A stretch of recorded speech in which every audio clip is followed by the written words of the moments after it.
ngalezo zinsuku kwakukhona usuku kukhona nobusuku, kwakuba khona namafu iba khona nenkungu.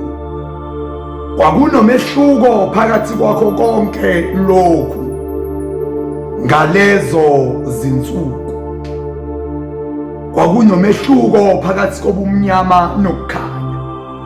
Uma kuphela ubumnyama, ukukhanya kungenisa, kwakusa lisantwela le ezasi ezintabeni, ilanga liphuma limamatheka libuyisa namathemba.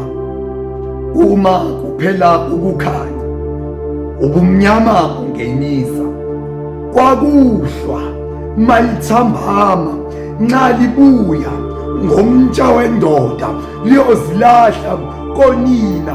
Selimathunzi nasezintabeni, thokola themba amathunzi ayewukela, lisazophuma nangakusa ubufakazi, inkwenkwezi izungezwa nayizinkanyezi ngalezo zinsuku. Kepha ngalanga linye, langa laphuma nyanga yashona, kwamnyama indonga nawe ndoda emnyama ngabe uyabona.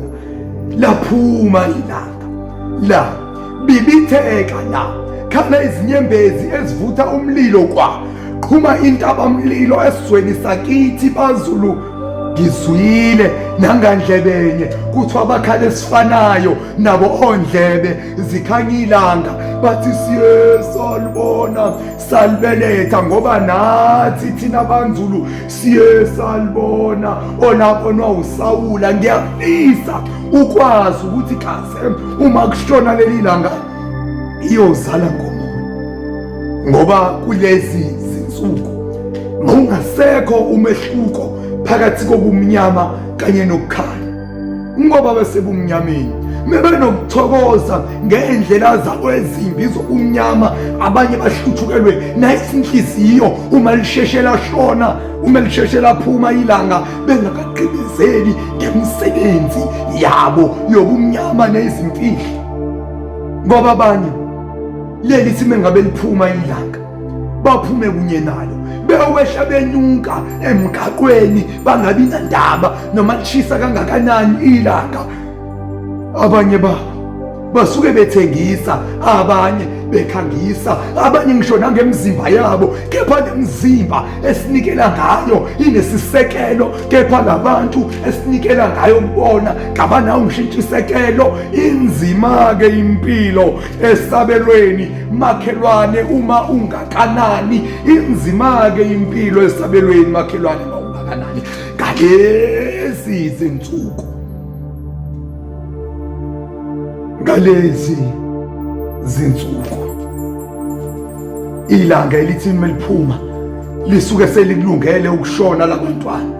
Bathi besangabantwana nabo basuke sebekulungele ukuba nabantwana, ngoba lezi namhlanje azisahlolwa, azisahambi nemhlanga, sezavele zakhetha ukuhlala. Iningi labo-ke hayi ngoba bethanda, ingoba khona laba babebathanda. Kaze nhloboni-ke yothando le enendidayo ukuthi umuntu umthande, unikele ngabo bonke ubuwena, uzubunikele nangoba uyigugu kuwena. Ngalezi zinsuku awusekho umehluko phakathi kobumnyama nokukhanya, ngoba ngalezo zinsuku ngisho izimbongi zangaleso sikhathi zazisanemikhosi ezazinokuyibamba phezu kwentaba ephezulu nephakemeyo, nezazifike zihlale khona zihuba amahubo obunkondlo kanye nobuciko. Ngalezo zinsuku awusekho umehluko phakathi kwemvula kanye nomoya. Ithini inkondlo mawuyifumbathisiwe Nkosi bami, njengoba luthini usiko ngezimbongi, imbhalobhalo iyakhula imfunge, iyafunguza ngobuciko, imbongi ziyacikoza. Woza mu-Afrika uzolalela, thamela nasi indaba zobuciko.